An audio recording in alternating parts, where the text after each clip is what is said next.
Oppenheimer was an incredible piece of work. I wasn't the biggest fan of Cillian Murphy before Oppenheimer, I like him.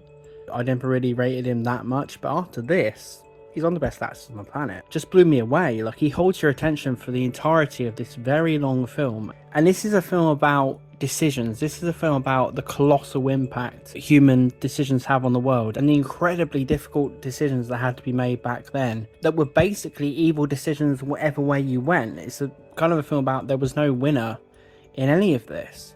And the fact that Oppenheimer kind of goes along with it, and he's so interested in the creation of the bomb and the journey to it, it kind of hits him at the last moment how much this is going to affect and destroy lives. And it's just such an incredible, fascinating look at a situation someone was in. Their genius demanded they were in it, but they were in a helpless situation of they were going to feel this guilt. There was no way around it. They were going to make something massively destructive, but somehow it was also at the same time a colossal achievement.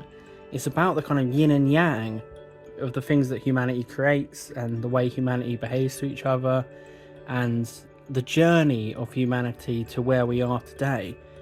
And it's just a really mind-blowing film in that respect, because it plays with your expectations and your morals, and you're just asking questions all the way through the film. Should I be supporting Oppenheimer? Should I be behind him? Should I like the character?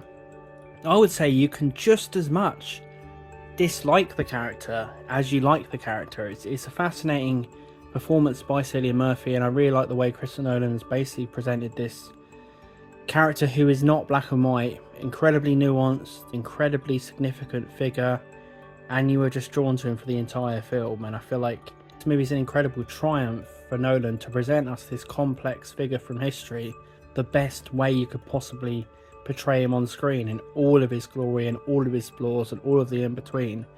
There's always so much going on behind the eyes whenever he's on screen. You never know what Oppenheimer's thinking. He's almost shifty and unpredictable at times and almost creepy in his focus, his laser focus on developing this. And he terrifies you because he's like a mad scientist, because he is creating something so horrible. But in his mind, it's so glorious. But deep down, he knows it's so horrible as well. It's such a conflicted performance. And we get certain moments where Oppenheimer is just sat there, such as his interrogation, where you start to feel that regret, very much so. And I think it's such a testament to Cillian Murphy's performance that you do feel the guilt. You do feel how he's hit by this mammoth responsibility on his shoulders. And you still feel sorry for him, despite him making it his life's aim for this entire film and going along with it to create this terrible thing. But you understand why he did it. But you never really get a blockbuster where you're forced to sit there and confront your own morality and decide what you support and what you don't, and sympathize with someone who's done bad things and realize why he did them, and realize why the thing that you think is bad might have a layer that it's actually good because it prevented the rest of the world suffering, but it caused great suffering. It's just a wonderful examination of that. It really, really is. And I think this is Christopher Nolan's most human film. I would possibly say this is Christopher Nolan's best film. I think it's an absolutely colossal piece of work. Now, I love Inception. I love the Batman films that he did. I love Insomnia. But I always feel like Nolan was a bit of a, sometimes, not always, the spectacle and the idea of the film obstructed the characters and the humanity and just the film itself. It was all just idea driven and just, which is great, which is fine, but it was never about human relationships. And this is an incredibly human film. Every character in this film is a human being, as flawed as they can get. We see them uncompromising. Robert Downey Jr. disappears in this performance. It is the performance of a lifetime from Robert Downey Jr. I was blown away. Obviously, in recent years, we've kind of just seen Downey Jr. in the image of Tony Stark, obviously. And we forgot that this guy can act his socks off. Not that Tony Stark wasn't an acting performance, but you know what I mean. Robert Downey Jr. is up there with the great actors. He is. Based on this performance is unbelievable. He doesn't feel like RDJ on screen. You don't see RDJ at all. You know, and what a slimy, horrible character, manipulative character. You just get him trying to wiggle out of things. Robert Downey Jr. has so many moments where just the tone of his voice, the dismissive way he talks to people around him, and the way he kind of slowly but surely, you find out his true intentions and all of that stuff. But at the same time, a testament again to the film, you don't really see him as entirely a bad person. You see him as someone who kind of got in over his head in this horrible situation, like everyone else around him, and he just got corrupted. And it's a film about corruption of good people. It's a film about the time that this was going on. It was every man for himself at this point. It was kind of like the Wild West. No one knew what was going to happen, and people sold each other out all the time. The experience sitting there in the cinema was one of my best in years.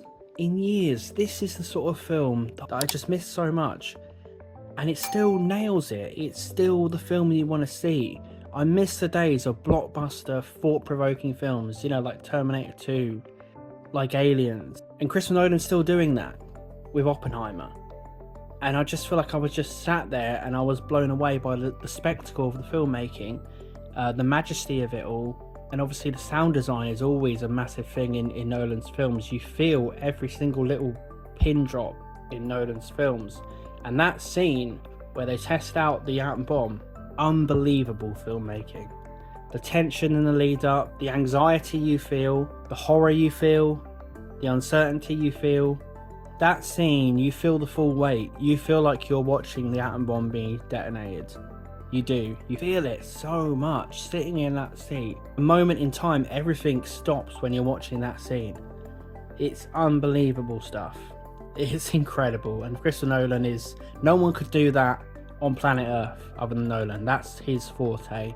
These just jarring, unforgettable scenes which just have your heart in your mouth and stop time for a few moments. Nolan's the only one who can do that, I feel like. He just has a knack for it, a technique.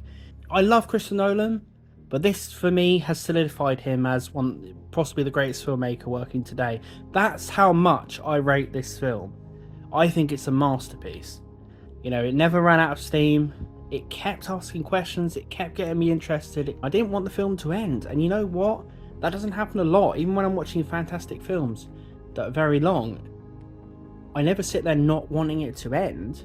I did not want the experience of Oppenheimer to end in that cinema. I was just absolutely stunned by the end of the film. And it never lets you off the hook, never lets Oppenheimer off the hook. And it even ends not letting him off the hook. You know, nothing ever happens that's going to give this guy closure. And I guess he never got it in real life. And maybe he didn't deserve it. Maybe he did. Who knows? Incredible stuff. What did you think? Let me know in the comments below. Let's have a chat about this spectacular film. I think by far the best film of the year so far. Best film of many years. I would go that far. That's how much I loved it. Thanks for watching, everyone. Please subscribe to this channel if you're a passionate movie buff and you love breakdowns, analysis and retrospectives. And I will see you guys next time.